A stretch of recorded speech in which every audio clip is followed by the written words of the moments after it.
Sebelumnya bagaimana kabar Prof Adi? Alhamdulillah, Pak Ilo. Bagaimana kabar? Baik, alhamdulillah. Pak Subair, bagaimana kabar? Alhamdulillah, Pak Ilo. Ini lagi kan banyak bencana sementara terjadi. Ya.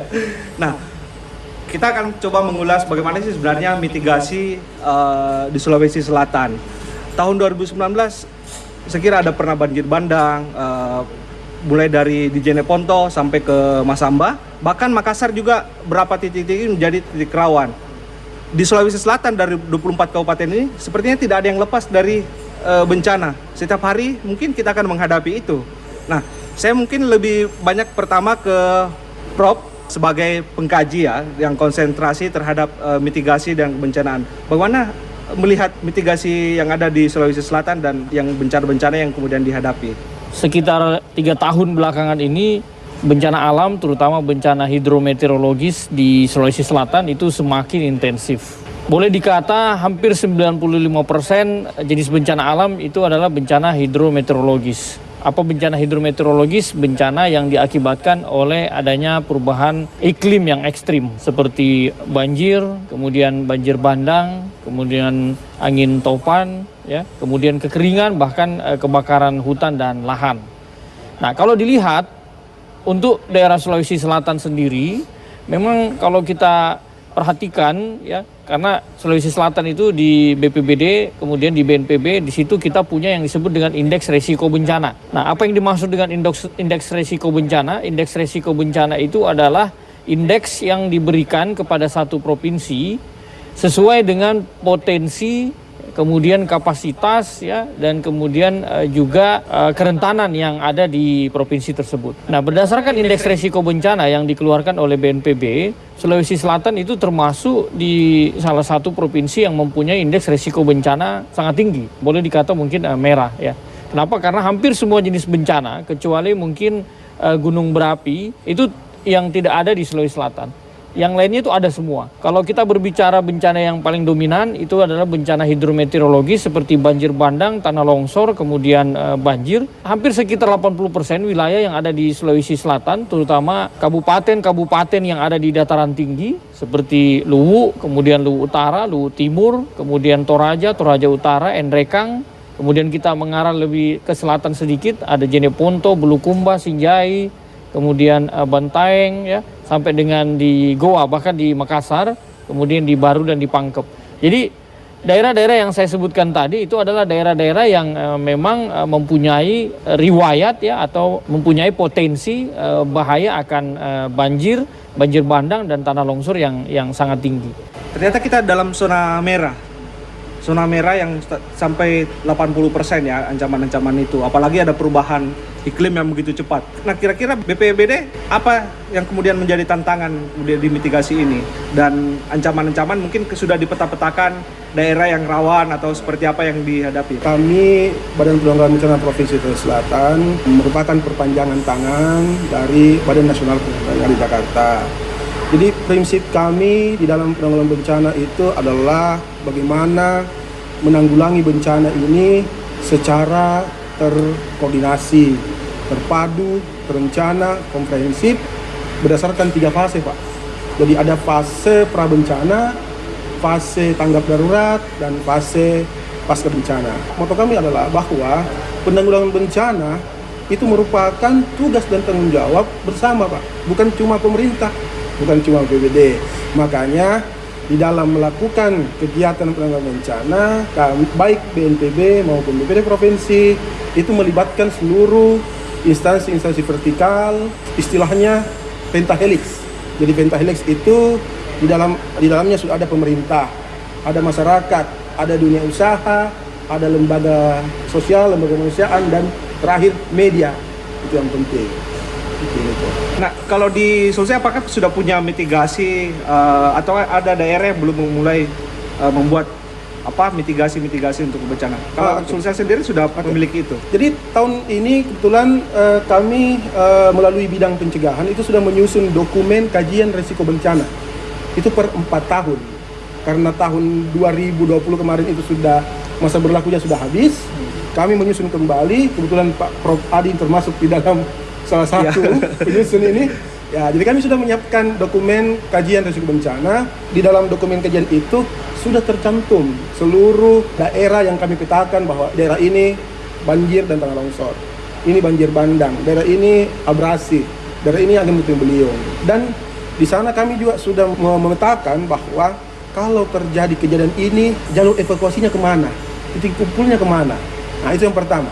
Yang kedua, untuk fenomena La Nina ini, pemerintah Provinsi Selatan sudah mengeluarkan edaran ke seluruh bupati wali kota terkait kesiapan daerah di dalam menghadapi fenomena La Nina. Apa yang harus mereka persiapkan? Yang pertama adalah sumber daya manusianya. Terus yang kedua adalah peralatan yang akan digunakan. Dan yang ketiga adalah sesering mungkin untuk melakukan kesiapsiagaan dan simulasi-simulasi. Jadi pada saat terjadi bencana, kita tidak kaku untuk melakukan itu. Ini dokumen yang kemudian sementara disusun, apakah ada hal yang paling urgent yang harus masuk di situ? Atau ada hal yang menyikapi perubahan-perubahan iklim ini? Tadi Pak Subair sudah menjelaskan bahwa BPBD Sulawesi Selatan itu sudah, ya insya Allah mudah-mudahan bulan ini sudah rampung dan kita ajukan ke gubernur ya untuk dipergubkan atau diperdakan, nanti kita lihat. Apa yang kita buat ya itu merupakan validasi dan kemudian juga updating data-data dan kemudian dokumen-dokumen tentang penanggulangan kebencanaan dari tahap prabencana, kemudian tahap tanggap darurat, sampai kemudian juga rehabilitasi dan rekonstruksi atau yang sering disebut dengan pasca bencana. Nah, di sini lebih komprehensif. Di dokumen-dokumen yang terbaru ini kita lebih komprehensif dan juga lebih mengakomodir isu-isu strategis ke depan lainnya. Contohnya fenomena La Nina di situ juga kita kenapa? Karena memang kalau kita perhatikan dari data-data yang ada semakin ke depan maka cuaca ini semakin tidak pasti. Ya tentu saja ada pengaruh daripada climate change ya. Nah, sehingga di beberapa tempat ya tentu saja kita harus ada penyesuaian-penyesuaian. Itu yang pertama. Kemudian yang kedua, di dalamnya juga kita sudah memberikan rencana-rencana sampai dengan rencana kontingensi ya, sampai dengan rehabilitasi dan rekonstruksi ya. Dan kemudian ada yang sangat khas juga kita memperkuat upaya-upaya mitigasi. Tadi Pak Subair juga sudah memberikan sedikit penjelasan ya bahwa nanti kita akan lebih banyak kesiapsiagaan. Kapasitas masyarakat itu akan kita tingkatkan. Kita akan banyak melakukan evakuasi, pelatihan evakuasi di daerah-daerah yang memang kita sudah petakan ya bahwa daerah-daerah tersebut sangat rentan akan terjadi bencana alam seperti banjir bandang, kemudian tanah longsor. Nah, di sini kita sudah melakukan pemetaan titik-titik daerah-daerah yang berpotensi terjadinya bencana-bencana tersebut, sehingga kita harapkan dari pemerintah maupun kemudian juga stakeholder yang ada pada daerah tersebut itu mampu untuk kemudian berkolaborasi dan berkoordinasi. Jadi kuncinya itu dia berkolaborasi, berkoordinasi, tentu saja juga berkomunikasi untuk kemudian meningkatkan kapasitas masyarakat. Jadi kapasitas kita tingkatkan, kemudian kerentanan kita turunkan, maka yang kita harapkan adalah bencana resikonya bisa kita minimalkan. Mungkin fenomena soal longsor dan ancaman-ancaman yang terjadi banjir bandang mungkin ada di sana tarikannya. Pak Subair, mungkin ada di daerah-daerah yang mana sebenarnya yang paling besar? Di Sulsel ini memang kita masuk zona merah seperti tadi saya bilang Pak Prof. Jadi ada beberapa bencana yang sering terjadi ya. Hampir 2 tahun ini yang paling sering kan banjir bandang, tanah longsor, angin puting beliung, abrasi. Bencana ini kami bagi 2, ada yang bersifat non alam, ada yang alam. Penyebabnya mungkin satu faktor alam. Jadi ada perubahan iklim, tiba-tiba contoh di Antartika atau di mana salju mencair atau bagaimana. Nah, itu bisa menyebabkan terjadinya gelombang, naiknya gelombang, pasang dan lainnya. Yang kedua, ada campur tangan manusia, ada campur tangan pemerintah di situ di dalam mengakibatkan bencana itu. Contoh kita lihat di Lutra, di Masamba, yang baru-baru ini di Suli. Ya. Kalau kita cek dari drone dari atas itu sudah gundul, Pak. Jadi ada campur tangan di situ, ada pembalakan di situ, nah, ada pembalakan. Tetapi mereka tidak bertanggung jawab, tidak menanam kembali. Oke lah, mereka menanami, tetapi dengan tanaman yang tidak kuat. Contoh kita tanam akar wangi, nah, itu kuat Pak, itu kuat. Kalau oke lah, kalau ini pembukaan pemukiman ada tanggung jawab, insya Allah Resikonya enggak, Pak. Misalnya bencana yang bisa kita hindari. Bencana ini memang tidak bisa kita tolak. Mau banjir datang enggak bisa, Pak. Enggak bisa kita tolak, tetapi risikonya bisa kita kurangi. Satu fenomena alam itu dikatakan sebagai bencana kalau misalnya ada korban manusia di situ. Nah, jadi sebagai contoh begini, ketika terjadi banjir di satu sungai, tapi banjir tersebut tidak mengenai pemukiman. Kemudian banjir tersebut tidak merusak infrastruktur. Banjir tersebut tidak merusak lingkungan. Itu sebenarnya bukan bencana. Dia dikatakan sebagai bencana alam kalau misalnya ada manusia, ada pemukiman, ada infrastruktur yang kemudian terpengaruh atau dirugikan terhadap fenomena alam tersebut. Apa yang ingin saya jelaskan, seperti tadi yang dikatakan Pak Zubair, di situ berarti ada campur tangan manusia. Kalau manusia tersebut kemudian tidak tinggal di daerah-daerah di mana air tersebut nanti akan katakanlah mungkin mengalir, ya kan? Itu kan dia kan tidak akan jadi rugi begitu kan, dirugikan begitu. Ada memang bencana yang betul-betul murni dari alam, seperti curah hujan yang sangat besar, itu kan kita tidak bisa tolak lagi. Tetapi kadangkala bencana tersebut itu kemudian diamplifikasi atau diperbesar dengan apa? Dengan peran serta manusia. Sebagai contoh misalnya, daerah-daerah, terutama di daerah-daerah hilir sungai, yang notabene daerah tersebut merupakan daerah-daerah aliran sungai sebenarnya, ada manusia di situ, didirikan pemukiman, ya. Nah, sehingga ketika terjadi hujan dalam volume yang sangat besar, tentu saja airnya akan meluap. Nah, kalau saja mungkin daerah-daerah tersebut tidak ada manusia, maka kan tidak ada banjir bandang sebenarnya. Tidak ada banjir di situ. Jadi memang ada campur tangan manusia. Daerah-daerah yang harusnya itu merupakan daerah-daerah penyangga, saya berbicara misalnya Kota Makassar. Kota Makassar ini kan kalau kita lihat memang hampir 60% ya itu wilayahnya itu adalah dataran rendah. Artinya dataran-dataran rendah itu memang secara alamiah itu memang dipersiapkan sebagai daerah-daerah resapan. Kalau misalnya terjadi ada overkapasitas daripada curah hujan air begitu. Daerah-daerah dataran rendah ini kemudian sekarang kan hampir semuanya ditutupi di mana-mana. Nah, sehingga kalau terjadi hujan, nah ini kemana airnya mau lari? Nah, tentu saja dia nanti akan lari ke pemukiman. Nah, di situ kelihatan sangat jelas sekali bahwa memang ada campur tangan manusia. Dalam hal ini apakah mungkin kebijakan yang katakanlah mungkin keliru, dia tidak bersendikan atau dia tidak katakanlah mungkin berdasar dengan lingkungan dan kebencanaan, ya, ataukah memang pola tingkah laku manusia itu sendiri yang memang dia tidak care, ya, tidak menjaga keseimbangan. Kalau di dokumen yang kemudian direncanakan itu, apakah juga akan memuat hal-hal itu, misalnya merekomendasikan perbaikan di hulu, ataukah seperti apa? Mungkin Pak Zubair? Dalam dokumen itu memang sudah tercantum semua, Pak. Jadi kita menyusun dokumen itu mulai dari hulu sampai ke hilir. Kita petakan wilayahnya, kita petakan jalur evakuasinya, titik kumpulnya, dan ada rekomendasi di situ. Nah, untuk Makassar misalnya. Makassar kan ditopang oleh Goa dan Maros Takalar. Goa ya yang paling ideal. Karena itu seperti apa di rekomendasi itu? Misalnya jadi salah satu contoh. Nanti di dokumen itu mungkin ada rekomendasi untuk pemerintah Kota Makassar maupun pemerintah Kabupaten Goa agar pemberian izin pemukiman di wilayah daerah-daerah sungai mungkin diperketat. Nah, itu yang seperti tadi Pak Prof sampaikan bahwa kita tidak meminta-minta jika hujan dengan intensitas tinggi, karena kita ketahui bahwa kapasitas Jenek Berang ini kan cuma 2000 berapa ya? 2000 meter kubik kalau nggak salah. Sementara yang kejadian 2019 lalu itu ada 2 sumber air di situ, ya. Mulai pintu Bili-Bili dan Sungai Jenek Lata. Di sini kemampuan daya tampung Jenek Berang ini sudah melebihi kapasitas. Otomatis dia akan melebar. Makanya nanti ada rekomendasi di dokumen itu untuk pengetatan pemberian izin pemukiman di wilayah aliran sungai. Itu salah satu contoh.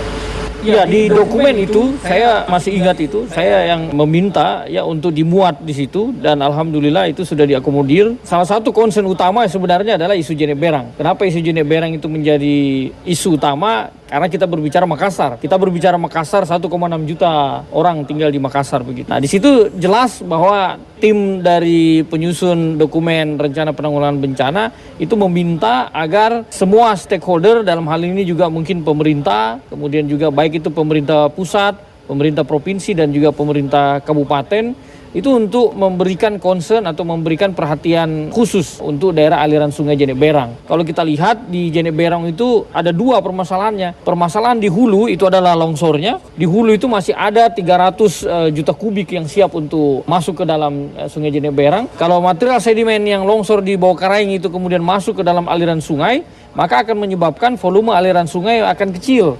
Karena dia nanti akan menjadi endapan di situ ya. Jadi airnya itu nanti akan semakin besar karena saluran akan semakin mengecil akomodasinya begitu. Atau daya tampungnya. Nah itu yang bagian hilirnya. Belum lagi kalau kita berbicara alih fungsi lahan di bagian hilir, di bagian hulu di Melino dan lain sebagainya. Tentu saja ini mempercepat ketika hujan turun, maka air hujan tidak akan menjadi air tanah. Tapi dia akan menjadi air permukaan dan semua masuk ke dalam Sungai Jeneberang. Sungai Jeneberang nanti akan over kapasitas. Permasalahan yang kedua, kita juga punya permasalahan dengan wilayah hilir. Kenapa? Di daerah-daerah hilir, daerah-daerah yang selayaknya tidak boleh dijadikan pemukiman atau kemudian perkebunan dan kemudian juga persawahan, itu ternyata juga sudah difungsikan semua. Nah sehingga ketika air mengalir over kapasitas ya terjadi banjir ya tentu saja pemukiman mereka inilah yang menjadi sasaran begitu. Nah itulah makanya kita betul-betul memberikan semacam concern yang sangat-sangat tinggi ya kalau kita berbicara tentang Sungai Jeneberang.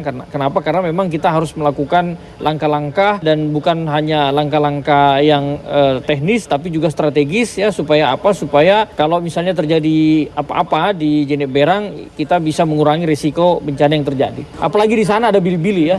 Nah itu yang bili-bili itu kan kita khawatir juga kalau misalnya terjadi apa-apa pemukiman di bili-bili itu kan banyak sekali ya. Kemudian juga tentu saja kita tidak menginginkan terjadinya katakanlah mungkin over kapasitas kemudian mengganggu kestabilan daripada pintu airnya dan lain sebagainya. Ini baru satu bencana yang kita alami. Ini baru bencana longsor dan banjirnya. Belum bicara bencana lain misalnya. Iya, betul. Nah, inilah pentingnya mungkin mitigasi tadi. Nah, kalau dari 24 kabupaten, apakah sudah ada daerah yang sudah memiliki dokumen yang seperti itu ataukah memang baru disusun saat ini? Di dalam peraturan Perka BNPB itu sebenarnya sudah diwajibkan. Semua daerah baik itu provinsi maupun juga kabupaten kota memiliki yang disebut dengan dokumen rencana penanggulangan bencana. Bahkan dokumen rencana penanggulangan bencana ini menjadi dasar bagi dokumen-dokumen perencanaan yang lainnya. Seperti RT/RW, kemudian RDTR ya, kemudian RPJMD dan lain sebagainya bahkan. Tetapi ya seperti begitu, sumber daya manusia yang mengerti tentang kebencanaan itu kan masih sangat terbatas di daerah-daerah, di provinsi, kemudian di kabupaten kota. Nah sehingga memang untuk menyusun ini kan itu butuh staf, butuh ahli, butuh kemudian orang-orang yang mengerti tentang manajemen kebencanaan. Itu yang menjadi masalah. Nah sehingga pengalaman saya untuk di Sulawesi Selatan, saya kira tidak terlalu banyak yang memiliki dokumen rencana penanggulangan bencana. Bahkan Sulsel sebenarnya itu akan dijadikan pilot project. Apa yang akan kita hasilkan nanti itu akan dijadikan semacam pilot project di Indonesia untuk kemudian dijadikan sebagai salah satu contoh pembuatan dokumen rencana penanggulangan bencana. Apa hal yang kemudian akan coba dikerjakan oleh Pemprov untuk mempercepat segala hal? Apalagi kan ini perubahan-perubahan iklim, dunia juga mengalami itu. Dan di Sulawesi Selatan, apa yang akan menjadi rekomendasi-rekomendasi yang coba diberikan? Jadi yang paling penting sebenarnya adalah menjadikan kebencanaan itu sebagai isu utama. Jadi bencana itu sebenarnya bukan pekerjaan pemerintah saja. Kenapa? Karena kalau pemerintah saja yang bertanggung jawab terhadap kejadian bencana, maka bencana itu nanti akan menjadi program. Padahal berbicara tentang bencana itu bukan program kerja, bukan katakanlah mungkin hal-hal yang harus menunggu birokrasi begitu. Harus sering disosialisasikan masalah bencana ini. Kami berharap bahwa masyarakat tidak panik. Tadi kita sudah sangat mengulas ya mitigasi, ternyata Sulsel masuk zona merah. Saya kira ada beberapa rekomendasi, kita berharap dokumen kebencanaan dan mitigasinya dipercepat dan semua orang bisa tanggap untuk di bencana ini. Terima kasih Prof. Adi Maulana. Terima kasih. Profesor